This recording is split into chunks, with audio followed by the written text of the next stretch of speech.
Welcome back to another episode of Free and Fully Expressed podcast. Today I have my friend Sara here with us, and I'm so excited for her to share her wisdom as well. She is a specialist in fertility and women's health, so I believe this is going to be a beautiful conversation, and we have so much similarities in that. So I'm going to turn it over to you, Sara, and just give you a little bit of time to share your story and where you're coming from, and we'll go on from there.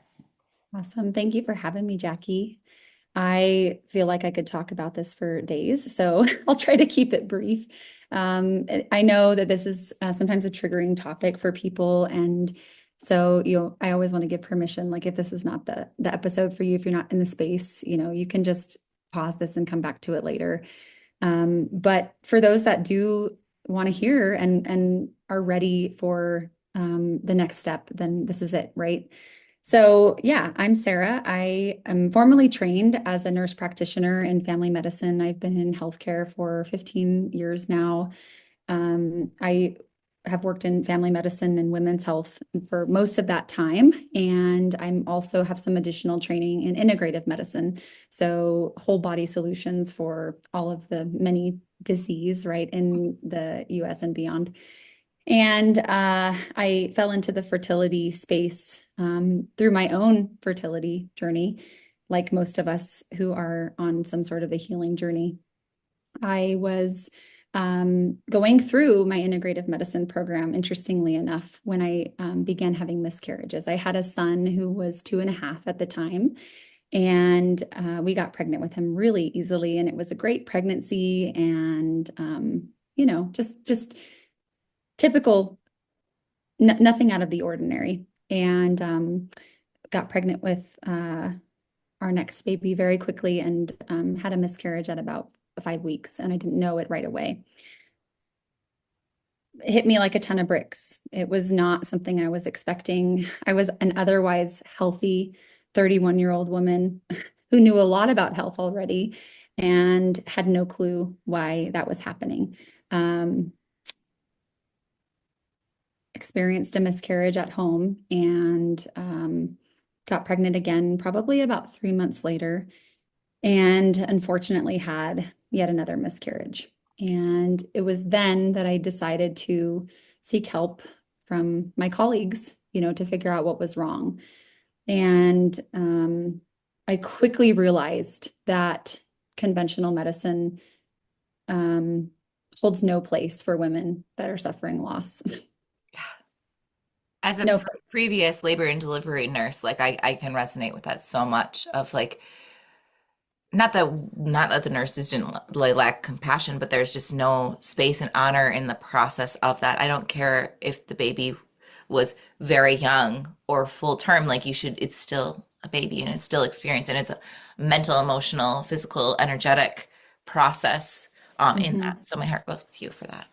Yeah, it was shocking to me some of the things that I was told by, like I said, my colleagues, people that I worked closely with. Some of the comments that I heard were, well, these things just happen. Okay, thank you for that. Um, Which is not very helpful or consoling at all. no, no, these things just happen. These things, you mean this baby that I just lost, right? My favorite was just make sure you're taking a prenatal. Because Because there's nothing more like insulting. putting the more blame when you're already carrying so much guilt and shame, which is not, you know what I mean? Like that's part of the process, but it's that's not helpful when you're turning it all in on that person as well. Of Yeah. you don't think they're already carrying so much. On top of the fact that anybody who's been through some sort of recurrent loss or fertility journey has been on the seventh page of Google searching for answers to their solution. And don't you think they've come across taking a prenatal by Yeah, now? yeah, It's like insulting to your intelligence. And we as women are extremely intelligent. And we have this intuition. And if something is wrong, um, it doesn't feel right to be dismissed. yes, absolutely. And um, like I mentioned, I was in the middle of my integrative medicine program, learning how to incorporate, whole body healing. And it's like I was blind to my own knowledge because you're in a different position when you're the patient. And I visited a midwife who I thought would have a little bit more of a holistic approach to my situation. And her answer was, well, your estrogen is low. Let's give you some estrogen and let's give you some medicine so that you can ovulate, and that should work. And it just didn't sit right because why is my estrogen low at Why is it 31 low years in the old? first place? Let's not mask it. My favorite saying, and this is why I do what I do now, is I left the traditional nursing world because I said I was done putting band-aids on bullet holes.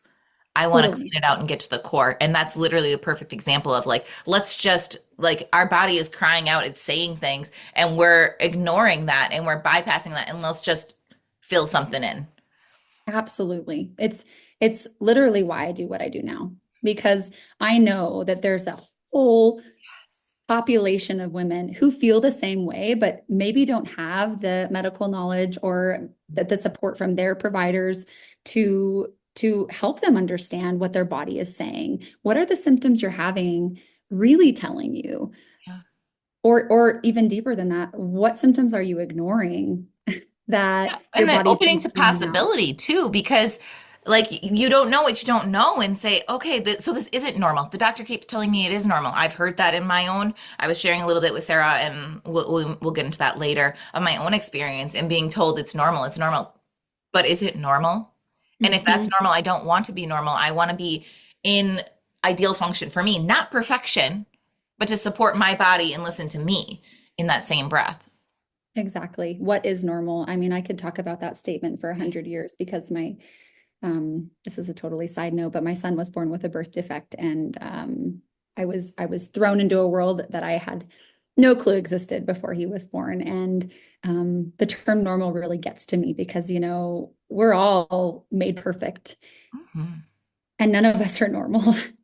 None of Well, us and are if you normal. think about it, normal adjusts. Like with us both having a medical background, like if you just look at labs for once, let's go look at that same value several years ago. The numbers are completely different. And so even if you look at the rate of breath, like if you look at that range, the higher end of the range, I would not consider that healthy or normal. But just because the population, like that's the average of the population, I would not consider normal healthy then in my Yes. mind. Like, but people don't realize that they think normal, healthy. Like that's it's not equal. And I don't know how many people actually know that about lab work, that the lab's normal range is truly based on um, an average of what they're seeing in the lab. And so as our population sickens, so does the change in the normal value. And I think that's half of our problem in the fertility space is that conventional medicine still follows those normal values. And so I started doing my own investigation and my own research, and found a couple of things that were significantly impacting my estrogen levels. One, believe it or not, was a natural shampoo that I was using that had some very powerful herbs in it that are supposed to reduce estrogen, actually. And it was touted as this clean shampoo, and I was using it, and I think it was impacting my hormones. On top of the fact that my cortisol levels, that's our stress response hormone, our fight or flight hormone, were basically non-existent, which tells me that I had been in a state of chronic stress for many months at that point. And when you don't have those stress hormones, your body actually can't make the hormones it needs to sustain a pregnancy either. And Which I think so, that's important to notice because when I struggled with my own personal things and we did a cortisol test and it was that, and they're like, oh, well, you don't have high cortisol. So no, you're fine. You're not stressed. And I'm like, I beg to differ. mhm, Like, in that, but yeah. it's like those little things that people like just because they're so focused on looking at a number versus a whole being. Like I'm Mhm. living and breathing my experience, and I'm not just a number on a piece of paper. Like I'm not just a next option, like a person coming through. I'm a human being with a human experience, and I have with me a lot more than the 15 minutes the doctor is in with me. And so I think I'm the most valuable resource of the background information. But sometimes I think we like lose sight of that. Yeah, I think that if you have a visit with a practitioner and their first question is, is not, why don't you start by telling me your story? Then you need to find a new practitioner Mm-hmm. because Want that's somebody where it all listening to you. starts. Yeah. That's where it all starts. And purchasing protocols, without talking with a practitioner or trying to piecemeal something together off of a Reddit thread because it sort of matches your situation is taking away all of your power. It's taking away the nuance that is your story and relinquishing it to a couple of three-step processes that's supposed to get everybody, pregnant or improve everybody's PCOS or Quick fix, whatever just protocol you're that. purchasing. It's just um it doesn't vibe with me. Well, and you're not a cookie cutter. We were talking Yeah, about that before we hopped on too, is like my experience is going to be completely different than anybody else because I am different than everybody else. And so, exactly. like, I think that that's important to be able to look at you as a whole individual human being, not just I'm a woman, so I fall into this category in that. And when we talk about like that opening question of a practitioner, like, tell me your story, why I think that's so important is in any space when you're giving advice, you can only get the best answers as the questions you're being asked and the information provided. Mhm. I just think back in my nursing experience, there was like somebody told us their story, but they left out key pieces, and those key pieces actually changed the whole diagnosis process for the doctor because he's like, if I would have known this, that leads me in a completely different path of where we're going, but that information is key. So it's like the little things that may not seem like a big deal, like sharing those things because they could be huge in the big puzzle picture. Absolutely. One of the questions I always ask at the end of like an initial intake with clients that I have is there anything else that I didn't ask that is on your mind that you maybe don't think is related, but you still want to tell me? And a lot of times it's a missing piece, Yeah. Well, you it's because know? we're very intuitive. Like the reason that keeps coming to us, there's a reason. And it's their Yes, body talking to us. And every time we've been told, like, oh, like to bypass that or like our intuition is wrong or our body is so wise, it's constantly giving us messages. If we remember and learn how to listen to it and receive that and then act from that point, not because somebody else is an expert of us, because we are the expert of our own experience. We can share and get insight and guidance, but at the end of the day, like if we're not listening to our body, then anybody can tell us XYZ steps to whatever, but we have to meet our body where it's at. exactly, exactly. And I really truly believe that those little inklings, that intuition that you're feeling is a message from somewhere, right? Some other higher power to keep you on that path. And if it doesn't feel right to sit in a 15-minute visit and not have your questions asked, if you feel like you have to write an entire list of questions on a piece of paper so you can rattle them off in the short amount of time that you have, if you ask for a test or you ask for, a simple question, why is this happening? And you're not given an answer that sits right with you. This is, you don't need permission, but this would be permission to find a different way. Because at the same point, like we were talking about this before too, is like we're hiring our provider. Yes. Like, so we have to remember we hold that power too. Like, if we don't always mesh, there is going to be somebody that will be our counterpart that will get us that will resonate. Doesn't mean that there's any shade or anything like that wasn't a good provider. It just wasn't our provider. Like we're all like I'm a mentor. I'm not everybody's mentor. I'm not going to be everybody's cup of tea, but I'm somebody's damn best flavor. You know what I mean? Like Hmm. and that's where we want to find and that like settle ourselves is finding that those matches that really help us to also feel safer to then be able to share more of our story, let our guard down and be able to get more to the root of the issue. Exactly. Exactly. Yeah. And even kind of on a bigger scale too, we talk a lot about trying to find a why to whatever problem we're having. And sometimes we can get caught up in this like permanent healing process Yes. that never ends. Mm-hmm. Never ends. I mean, the goal is to have a healthy pregnancy and meet your baby on the other end of it and be the mom that you know you're meant to be, step into the motherhood that you know is meant for you. And that can't fully happen if there's another thing that always needs to be fixed. Yes. And that I think that applies for any healing realm. So even like in the business, if you can sub the baby for the business or whatever dream, Mm. like my big thing is we're not broken. We don't need to be fixed. We don't have to chase the next quick fix, and those things is coming back to our own, remembering we're whole to start with.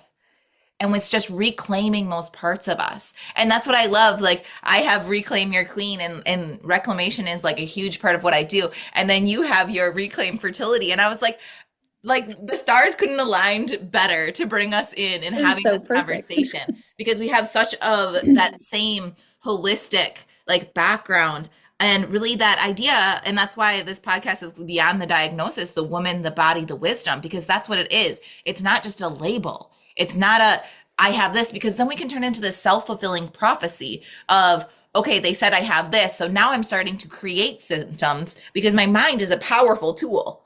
And so if I align that, I'm going to start looking for evidence of that. So it's like, be careful what you accept as your truth, because that Absolutely. is the point of the ego in our mind, is to make our truth a reality.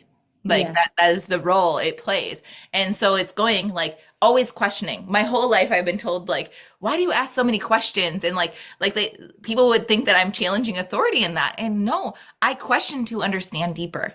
And Hmm. like I don't want to just do something because I'm told to do it. I never liked being told what to do ever. Because I'm like, if you give me a reason why and I can understand and be behind it, then absolutely I have no problem. But if I'm doing something that's just busy work and like has no actual depth to it, like all of me is like resisting it.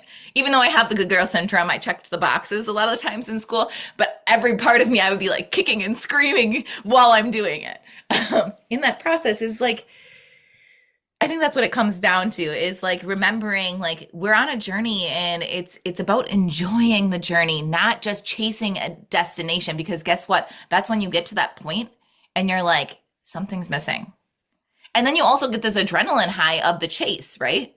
Like Oh, we were yes. talking about that too earlier, is like we get into this normal of chaos all the time. Like this Mm. dysregulation is our normal. So when we actually learn how to regulate and we get into the regulation space, we don't feel safe in it because Yes. it feels so unfamiliar. So there is a learning curve in that, and realizing like, okay, like this grounded state is going to be my new normal, and it takes Yes. a while to anchor that in. Yes. And truly, this is foundational for any healing, but for somebody who is on a fertility journey, um, the the stress control piece of it, that moving out of fight or flight piece is a non-negotiable. I like to use the analogy. I work with a lot of busy women. I think most of us can relate to that. I think a lot of people are very high achieving. They were first daughters. They were, type A, got good grades, got their 4.0s type people. And we live in this like perfectionist um, mindset, right? And that's our norm. That's how we got to where we are. That's how we climbed the corporate ladder. That's how we got the accolades and the raises and the whatever else that was top of mind at the moment. And so that's how it feels normal to be in constant strive. Mhm. But when you think about the body's fight or flight system and the opposite of that, rest and digest, if people are not aware of that, that's the body's calm state where you're resting, obviously, and then digesting is a piece of that too. The body turns off all of that kind of soft work when we're in fight or flight. And I liken it to being chased by a tiger, right? Everybody's heard this analogy that fight or flight is like you're running from danger. But for this sort of first daughter syndrome kind of person, woman that we're talking to, we're letting the lion live with us. Yeah. They're our right-hand man. We don't We're ever letting let our guard our down. We're home and our always looking heart. for the Yes, attack. they're right there. They're like our best friend. And when they're missing, it actually feels wrong. It feels wrong. And I hear this probably 2 out of 3 times from clients that I work with. Well, I don't feel stressed. People tell me that I need to chill out or whatever, but I feel fine. So it's got to be something else. And I I challenge that almost every time because if you have to pull yourself out of your own situation. And honestly, I often use labs as some proof of that because we don't like to believe that It we're gives you an outside source yeah, of an reflection where you're objective like, piece of hmm. data to say, oh shoot, maybe my stress is a bigger problem. Because when you really think about from even an evolutionary standpoint, reproduction, having a baby, our body is so smart. It is so intelligent. And if it feels like it's not a right time, that the environment you're living in is not safe, that you don't have the capacity to drop everything and take care of a tiny little baby who cannot take care of themselves, you cannot get pregnant. Your body will hold on to that until it feels the signal that things are safe. And that's truly a hard thing to hear. And I know that can feel like a total trigger for some people. And I honor and hold that because that was my story too. And like my mantra, this is not the end, this is just a beginning. So yes, I'm like that could hit you like a ton of bricks, but remember, that's not the end of the story. So now I have some awareness of maybe that's what's going on with me. Let's celebrate that because that means that there is something that we can start integrating. And now I have the aha moment that I've been asking for, Mhm. and I can have that awakening and go, okay, so now, Sarah, I hear you. Like, like that's me. You're describing me to a T, right? And then that person could be like, okay, so now what do I do? What is the like next steps? Like, where do you suggest I start? Yeah. This is not a surface. I am not a surface level advice Me person. either. This is not a pick up a meditation practice, make sure you're getting 9 hours of sleep, go get some sunlight kind of discussion. Yes, those things matter. I'm not diminishing Which them. they're already probably doing. Let's be real. We were talking about that Exactly. too. Like you Exactly. listening to this and navigating, you are a very intelligent woman. You have done the Google, you've done all the things that they suggest, right? And now you're at your wit's end going, I don't know. I'm doing all the right things. I'm doing all the Yeah. right things. Why isn't it working? Like what is happening? What's wrong with me? I know those are the thoughts going through your head. Exactly. And this is a very personal journey for everyone, right? Because what's going to resonate with me is not going to resonate with the next woman. And honestly, me who I was 5 years ago is not what resonates with me now. And so we're ever changing. And so finding ways to get back into your body, it comes sometimes be a long journey to figure out what's resonating. I do know that when people want to get pregnant, they want to get pregnant right away. And so I do use things like herbs. I have, a very strong belief that herbs are very powerful, and they can really help support the body. So I'll use specific herbs in certain situations to kind of help calm that adrenal system or support it where it needs to go. As an ally. I find that sometimes it's just the littlest tweak. Sometimes I will bring in other people who have strong points in somatics or energy work or, prayer is really powerful to kind of uncover what it is that each person is needing. Sometimes it's just clearing your schedule a little bit. Creating How a many of us are like, releasing the pressure yeah. cooker. That's how I always say it. It's like you have to remember if you want something so bad, and this is in fertility, but in everything. Like if you have a dream and you want it so bad, you're actually layering all this expectation and pressure. And sometimes it's like, okay, how do I release the valve a little bit and let some of that out? Like some of it, yes, is the drive, but we're hiding behind the drive a little Mhm. bit, and it's like we have no breathing room for that creation to come out. So like how do I let my guard down? And that may be different in figuring out, and this is also part of the beautiful journey of like, what do I actually enjoy? What brings me regulation and calm? And that doesn't Yeah. mean another, okay, Sarah, I hear you. I'm going to put meditation on the list. I'm going to do all these things. Like, once again, I know you've been doing all the things, but we're not adding another task in there. It's really about being intuitive and in connection and in relationship. It's not about adding anything. It's about how can I take those 5 minutes, not even, and just check in with my body and my mind and my emotions and the state and what is my body feeling like? What is the environment around me? Let me just like calm, because that's what brings down the regulation is like, okay, if I can focus on taking a deep breath in and slowly exhaling, where my exhale is longer than my inhale, that's a signal to my brain, okay, I'm not running from the tiger. Mm-hmm. Even if it's a short interval at a time, the more you do that and create those little breaks, the more you're resetting your system. Like that. So Exactly. that's where I always say, no matter what part of the journey, because my big thing in my medicine is taking you from the survival to the sovereign being you are. Like, and Mm-hmm. but I think that that's key to a lot of things that we're going through is stepping out of that survival mode. That survival mode served for a while, but we were not meant to survive. We were meant to thrive. And so Exactly. it's like giving ourselves permission to thank you, body, for being amazing and having that system and getting me to this point. But now let me thank you by showing you that we can actually take it to the next level. Yes. And I love those little 2 to 5 minute practices because most of us don't have 30-minute blocks. A lot of us are moms already, dealing with all kinds of things. We don't have those huge chunks of time to sit and be in silence. And honestly, when you're starting a process like that, it's hard to have a quiet mind for 30 minutes too.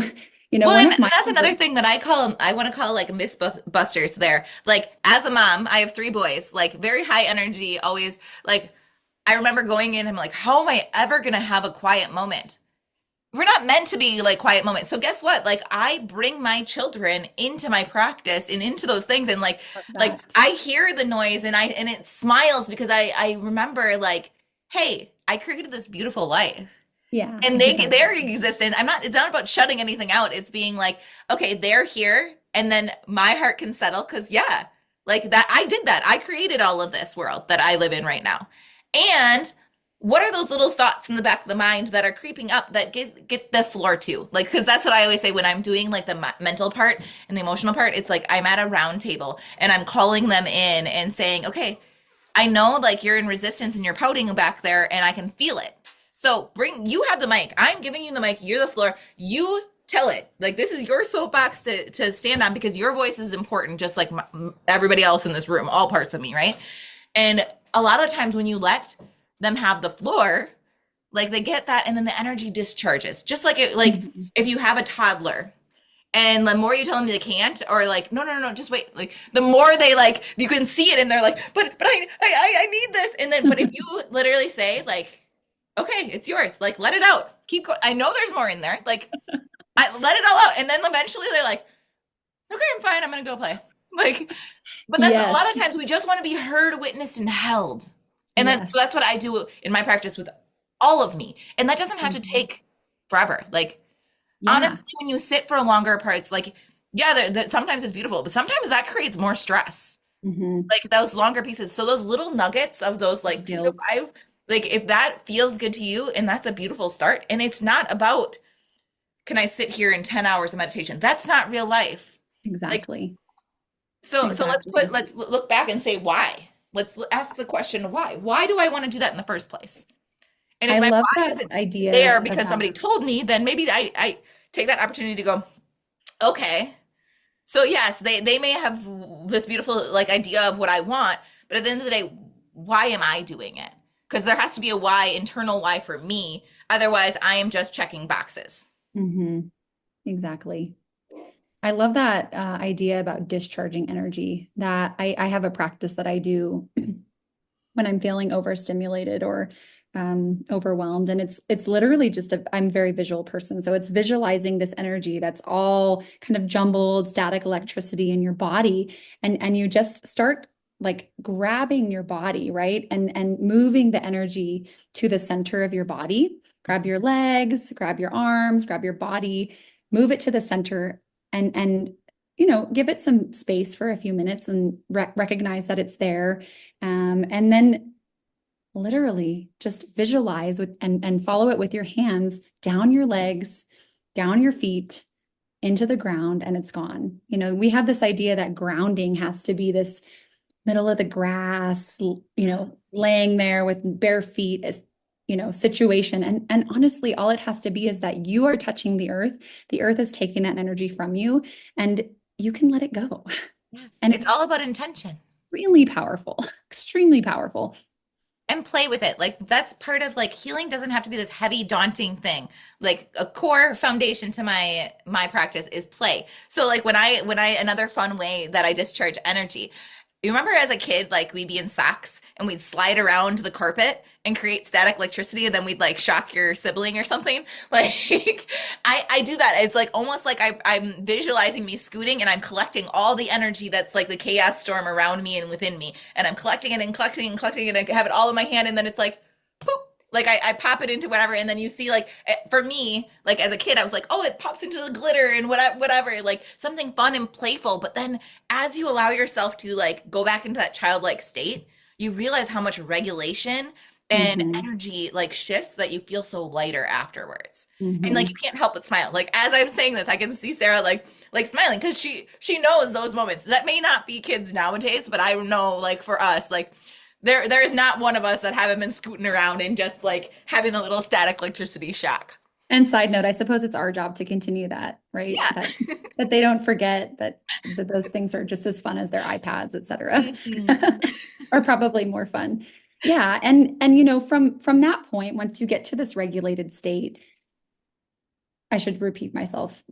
You're never going to get there, right? But once you in the moment feel regulated, then we start to look back at the rest of the body and how every other system in the body connects, because fertility or health in general, let's just talk health in general, is a full body process.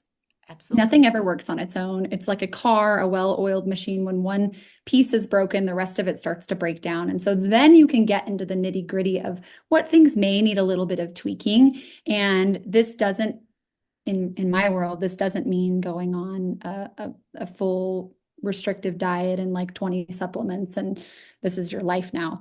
What actual things need to be improved and work on those, and then the rest of the body is supported. It sounds so simple, and it actually is, but you just need to have the right method to get there. Well, in our body is an integrated web. Like there's so many moving pieces.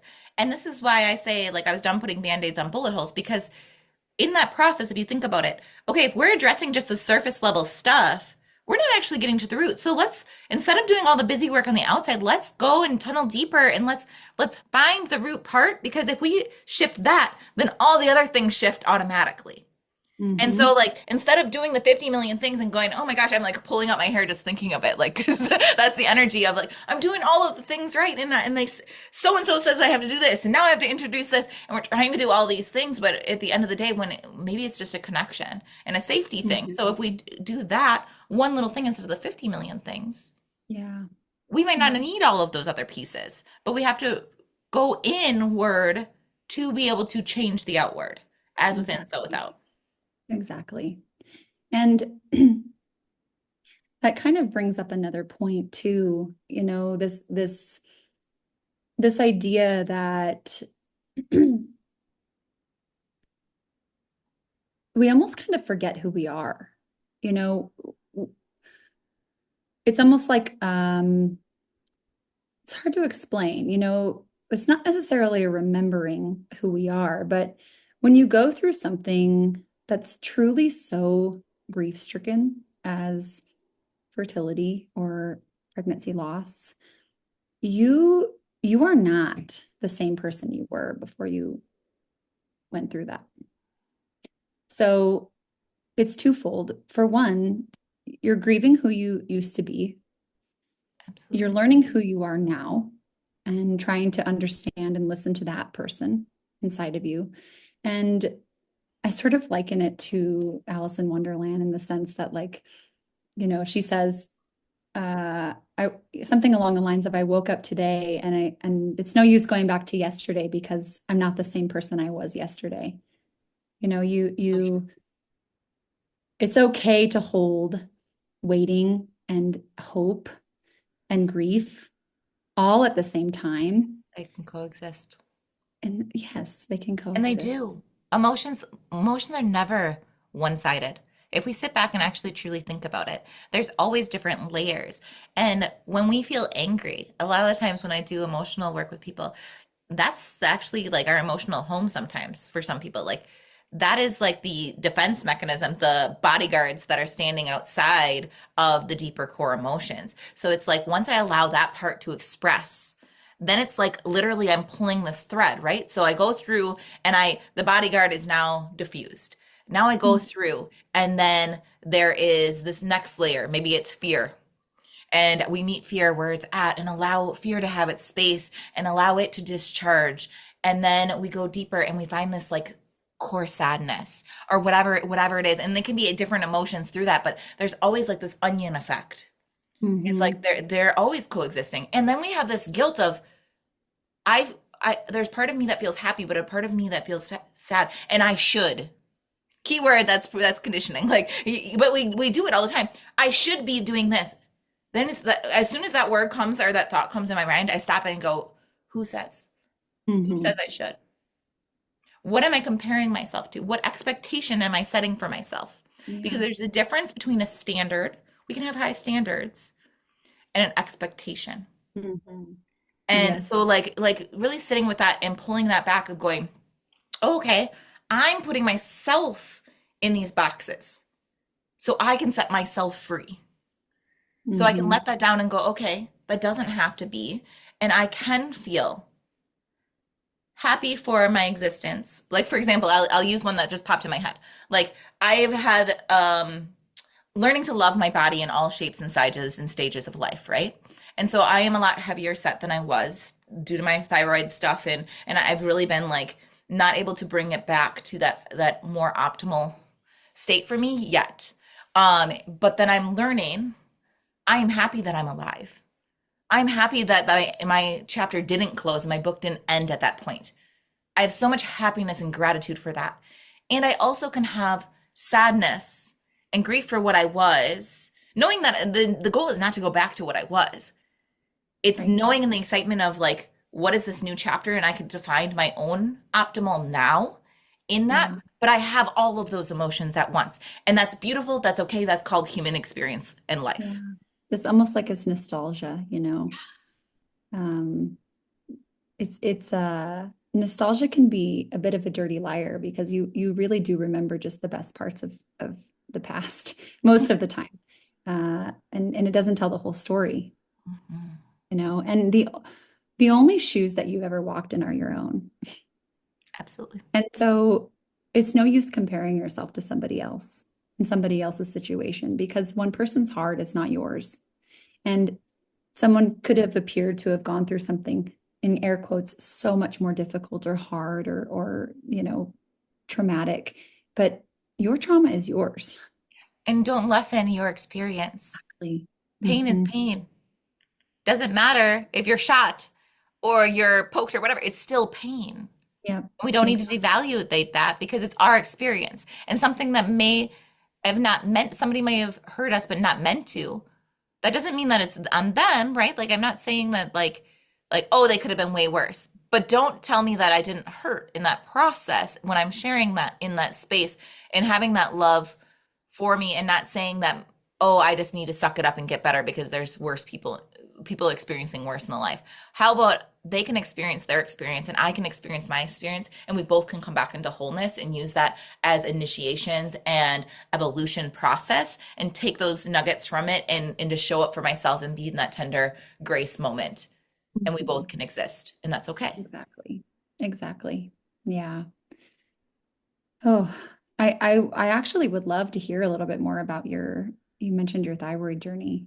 Yeah. I wonder how that would resonate with people. Yeah. So when I was sharing a little bit with Sarah, like why the Beyond the Diagnosis really was like hit me and like this is the title because this is something that's really important. So my thyroid journey, I had my son Xavier, and within the 2 weeks of having him, like 2 weeks after, I dropped down to almost my pre-baby weight. Like within 2 weeks, like everything was normal. And then I was so adamant because I am what Sarah was saying, the type A, high achieving, perfectionist, first child syndrome. And so I was literally like a health Nazi almost. Like I was doing everything right. I was eating clean. I was doing this. And granted, yes, you have a newborn, so sleep is not but doing the things, I was exercising, I was breastfeeding, and everything that put in my body went to my baby. So I was making sure that it was like top notch, right? Chef's kiss.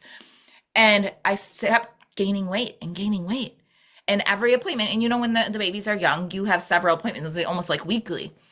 Every time I would tell my doctor, I don't think something's right. Like it doesn't feel right to me. Like something's going on. I'm putting on a little more weight. Like the Googles and of the life and the people say like, oh, I'm breastfeeding and I'm doing these things. Like I should be losing weight. It should be helpful. And why am I like slowly putting it on? You just had a baby. Like, and it was almost like I was telling Sarah, like it's like medical gaslighting to a point, like completely bypassing my experience. Because yes, I did just have a baby. But there also my intuition, my body was crying out to me, telling me something was not right. And I'm like, okay, but I also have background of anorexia in my teens. And so I Mm. am also very self-aware and observant.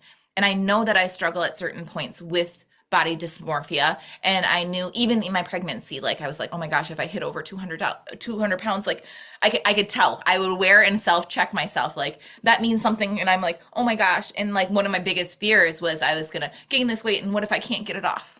Like these are like the little voices in the back of my head. And I knew it was from those patterns and I honored it. And I had tools, thank goodness, to be in that. But I was like, okay, but I was almost gaslighting myself at that point then too. Because the doctor says this and everything's fine. And Jackie, you're overreacting. Like maybe you're just going crazy. Every single time though, I would be more and more and more weight. And I'm like, what am I doing wrong? Like, and as a mom, you're already trying to be perfect for this beautiful little life that you brought in and take care of yourself and not let yourself go and be all of the things, right? And it's a lot of pressure. And tell his 6 month appointment. And I was like at my wit's end because I felt like nobody was really listening to me. They are celebrating this life and the birth or whatever, but nobody was truly listening to me that I don't feel inside that everything is okay. And I don't know what it is. And I don't like to not know things as well. That's Mhm. also part of my personality. And so in that appointment, Xavier was healthy, beautiful baby, like everything checked out. And I said, I'm not leaving here. And she's like, what? I said, I'm not leaving here until somebody listens to me because I know this is not right. I am now more heavier than I was 9 months pregnant. Like, this is Wow. not okay. And I know, like, yes, I struggle with my own, like, body issues, but this is not normal. Like, I don't care what anyone says. And the response that I got back, and bless her heart, I know she was just trying to do well, but she said, but you carry it well. Wow. I understand. I don't look horrible. Like, like, thank you for that. Like, as I feel like I am way worse, but I'm like, but that's still, but then we checked out and she's like, okay, let me do this. My mom had thyroid cancer at 21 in between me and my sister. So it is in my history. But as we were going through, like my grandpa has type 1 diabetes, so I did blood sugar tests and all of this and trying to see like what could be but she felt my thyroid and she's like, oh, and I had growths, enlargement on my right side. Went in, did an ultrasound, had two growths on my thyroid. Went through the whole process, and we went with the endocrinologist, and they pretty much told me like, oh, you need to do surgery and radioactive iodine. Like this is the only path. Well, me, stubborn the way I am, I don't like to be told what to do, and I was like, no, like this is not going to be my story. Like no, like I'm not repeating the patterns of my past. And this is why I do what I do. Like generational cycle breaking is huge in my life. And I am a cycle breaker in that. Like I'm the black sheep of my family, doing things differently, paving my own way to set us all free. Like that's how I look at it. And so I'm like, no, this is not going to be my story. I watched my mom suffer and struggle most of her life. And that was also her biggest fear.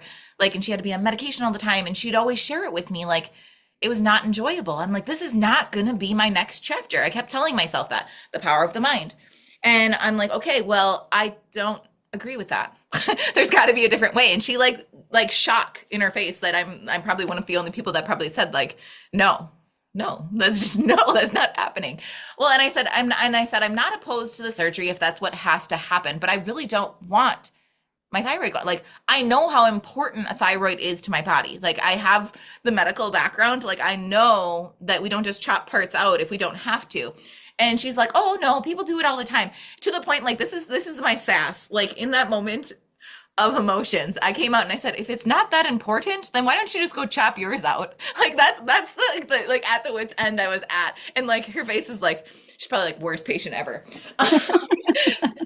But then I was like, okay, well, you admitted that it's not fast growing. Like, it's okay. So I'm like, I'm gonna give myself 3 months. Like, pretty much I advocated for myself because I have that power within me. I tapped into it and said, I'm gonna own my voice here. And I'm gonna give myself 3 months to look at other possibilities. There's gotta be something else out there. This is not the only way. And I Mhm. did. I did, like, as much as she like, this is dumb, like, and I was like, no, because this isn't gonna be my end. Like, I have these beautiful children that are counting on me. Like, there's got to be something else. And that's where the mantra, like I said earlier, is this is not my end. This is just my beginning. This is my beautiful rebirth into the next chapter of my life. Um, so I ended up having a biopsy on my birthday of all days, like on my Mhm. birthday, and found out like, yep, it's suspicious. And in that, and so I did all this research. But you know, when you're in that desperation and you're searching, it could be like right in front of your face, but it's always 10 times harder because you're like, no, there's got to be, I'm on a time crunch, right? You put this pressure on. And I did dabble in some like holistic things. I mean, I've always had that holistic mindset in the background of like, I did essential oils and all of these more integrative type medicines in there versus just modern medicine. But I'm like, I don't know what it is, but I know that there's something else out there. But I couldn't find exactly, we hit that 3 months. I couldn't find the exact pathway I wanted to take. And we did another ultrasound, and my endocrinologist made it seem like I was gonna die right then and there. Like, it was horrible. And she's like, "No, it's growing, and you have to do something about this right now." And pretty much once again, medically gaslighting me, and to the point where my husband's not a crier, and he left that room like sobbing. And she pretty much Mhm. told me I'm a horrible mother because you're sitting here, you don't want to do this because you have to take this radioactive iodine, and you can't be within 10 feet of your children. Side note, I am breastfeeding a 6-month-old baby at this point. Like, that is a big deal for me, for them, like not the story I wanted to experience. So um we did that. So then we moved on to the surgeon, and I, even at that point, I was still staying firm of like, okay, if surgery is needed, like, I can accept that. Like, it's not my ideal, but obviously I want to be around. But I am really like, it's going to take a lot of convincing for me to do that because the benefits have to outweigh the risks in the situation. There's too much at cost right now in my mind, and this is where I'm at. But I will take the first step. So I set an appointment with the surgeon, and the surgeon, like, God couldn't have brought a better person. Like, this man is amazing. I always say he's the medical doctor version of my husband because he had the same sense of humor. He made me feel safe, and he listened. Like, nothing is more crucial in those sensitive times than somebody that is actually willing to listen and not be right. You know what I mean? Like, it wasn't a power struggle. He's like, I want to hear your story. I want to hear. And I shared, like, okay, I don't want this to be my end, but I know that there's something else out there, but I feel like I've hit a wall, like I have no choice now. I have to move forward. And I advocated for myself and shared that, and he goes, "Okay, Jackie, like, I'm going to make a deal with you. Like, I hear you and I hear your passion and why you don't want to just chop everything out, and like, I totally get it. And everything you're saying is valid. Your experience is valid. You know your body. You're listening to your body." And he was reflecting this to me. He's like, "I'm going to go in and I'm going to remove the right side because it definitely is enlarged. It's not," he also reassured me. He goes, "It's not, okay. So my gross had part water, like a part fluid, part solid." He goes, "The water part or the fluid part is the one that adjusted, not the solid." So he goes, that was a scare tactic. He goes, "I probably shouldn't say that aloud, but that was a scare tactic because it has not dramatically life changing shifted that much. I just want to reflect that to you. So you don't blame, don't guilt, don't blame, don't shame yourself in that. The fluid adjusts every single day. Part of it. Like, that's part of how these tumors are." And I'm like, "Okay, thank you. Thank you for being honest. Like, once again, you've earned even more trust with me because you're honest with me." And that made me feel even more anchored in safety. And long story short, he went in and he came back and he's like, I only had to take half of it because I listened to you. The other half looks beautiful and perfect, and I didn't see any issues in that. And he gave me one of the greatest gifts. Not that I needed it, but part of me needed it. You know what I mean? Mhm. Where he said, Jackie, I want to remind you, you know your body better than anybody else.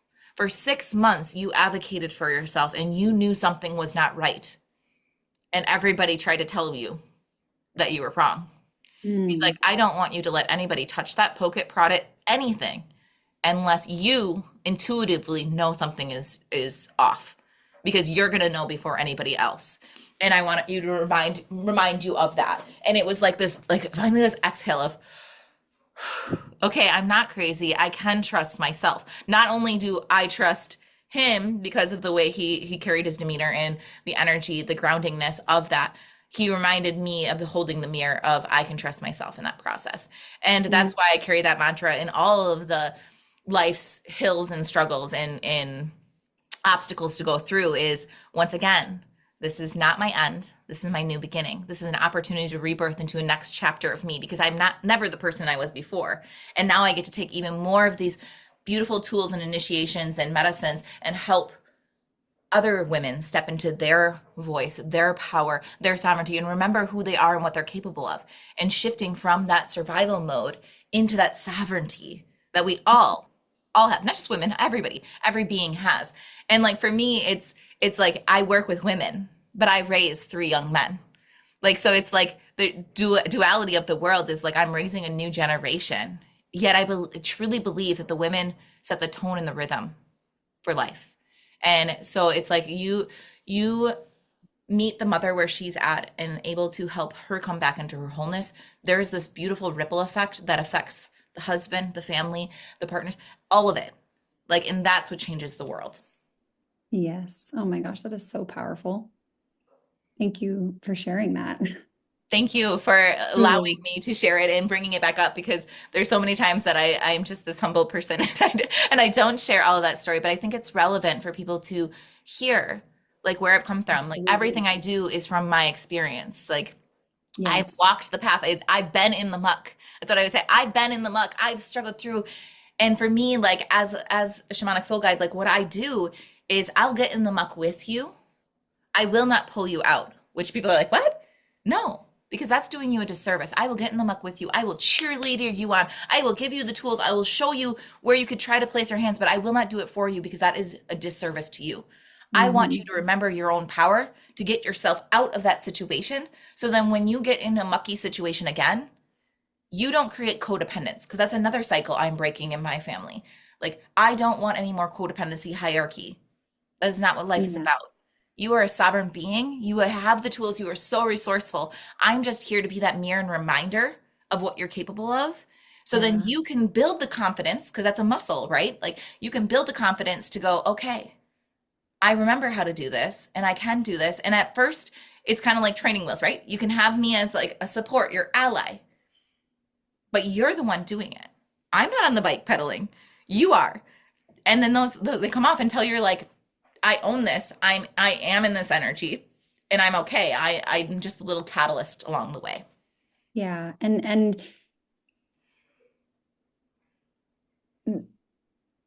the situations that we go through make us who we are. And that's not to say that it's not hard. That's not to belittle or dismiss an extremely grief-stricken experience. And that's not to say that it was meant to happen, because I truly don't believe that God Not a would punishment. exactly. He's not taking your baby away from you. It's not a punishment exactly. But the experience has made you who you are. You've become a different person, and you really do have to honor that. And that um, kind of ties into my final thought too of your story about how you sort of took back your authority, right? We Mhm. have to stop outsourcing our answers to somebody else. Yes. 'Cause- Our bodies are so smart. if we just quiet and listen. Remember how to listen. We can reclaim our own authority in whatever situation we're in. And if we need guides or people to help us, that's fine. But we are in the driver's seat. Yes. We are the captain. And you have to surround yourself with people who are going to let you stay in that leadership position of your own life. I'm not taking the pen for you. You're writing your own story. And that's the big thing. And that's why like my business is all about becoming the self healer and the self empowerment. I am an ally for this chapter of your journey, if you so choose, right? Like I can be your ally, I can be your best friend in this part, but I will never take away your power because you're the one doing it. And that doesn't mean that you need me, like in the need like codependency part. Like I'm here to help you stand on your own because eventually our paths will part when it comes to mentoring ways. Like I hope you'll always be soul family for me in that space. Like we'll always have this deep, beautiful, intimate connection, especially going through these processes together. But you are your own sovereign being and you can take your path. And that's like what this podcast is about. What all my work is taking our soul wounds is what I call it, taking our wounds and turning them into soul medicine.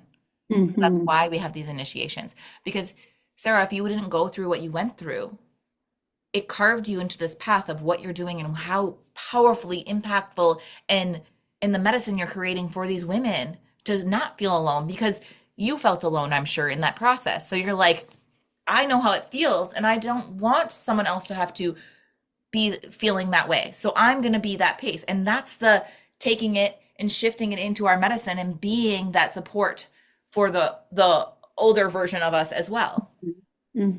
Yeah, we're most equipped to help the woman we once were, right? Yeah, absolutely. I love this whole conversation. I feel like we could talk for days. We'll wrap it up here. I just want to make sure that I'm going to turn it over to Sara to share her Instagram, what she's kind of going, so you can be in her world if you are resonant with that. And as always, Grow with Jackie B is my Instagram, and all this will be in the show notes as well. But come play with us. We're amazing people. Yeah, I just want to end it on a positive note to close my story. You know, I was able to get pregnant 4 months after my second miscarriage, and my daughter is 2.5 now. Eleanor, she's just the light of our lives, and it's truly a reminder every day that motherhood is meant for you. Like this path has been lit up in front of you because it's for you and for yours to take. So I hope that this episode gave someone a little bit of hope or a little bit of a direction to go in. If nothing else, just a reminder that you're not alone in any of this, at all. So yeah, thanks for having me. You can find me over at Instagram, sarah.bennett.np, or I will leave the link with Jackie for my free Confident Fertility Guide that you can download if you'd like. It includes tools and a list of labs that you can bring to your doctor so you can start advocating for yourself and becoming the captain of your own ship and figuring out what small tweaks need to happen in your health so that you can be on, rewrite your story and be on a different path. Beautiful. Absolutely love that. I'll have all of that information also in the show notes. Thank you so much for being with us today, Sara, and I will talk to you all later. Thank you.